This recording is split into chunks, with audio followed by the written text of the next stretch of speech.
and he is getting close to a return. The Bucks will play tomorrow.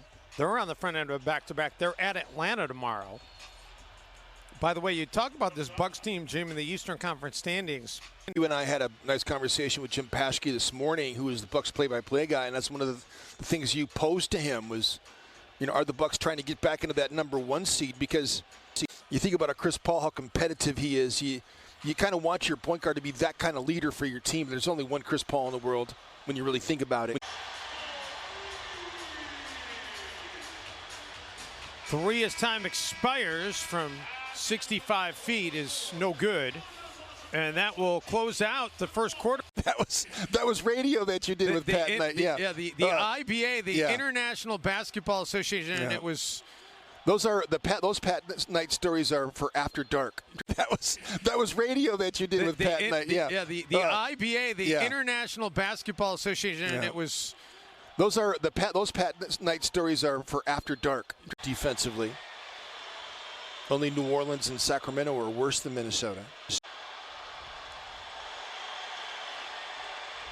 Plays hard, and he's hard to play against. He's like, I really like what he does out there for the Milwaukee Bucks. He's got long arms. Oh my goodness, that was going to be awesome. It's almost lob dunk time for Jared Vanderbilt, but couldn't get it to go. Got the trifecta of Holidays, the trifecta of Antetokounmpos. I don't know that there's another trifecta in the league, at least not right now, is there?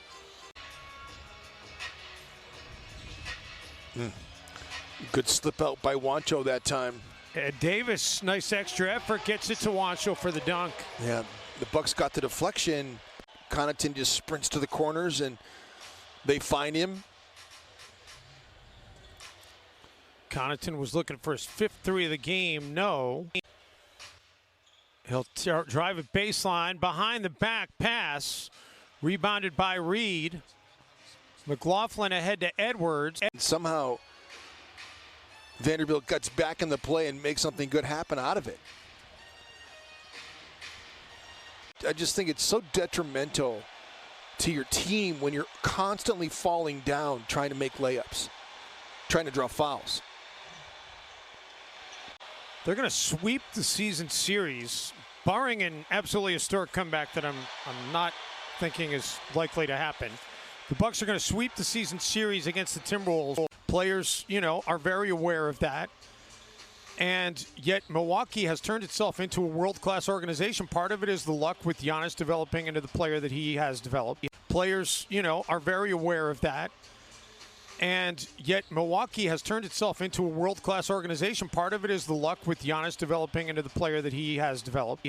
So you got the first pick and the last pick of the draft side by side right there. Edwards and Merrill. Yes, sir.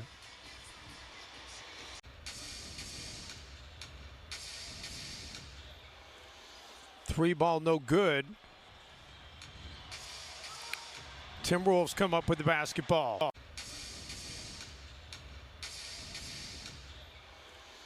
Three ball, no good. Timberwolves come up with the basketball.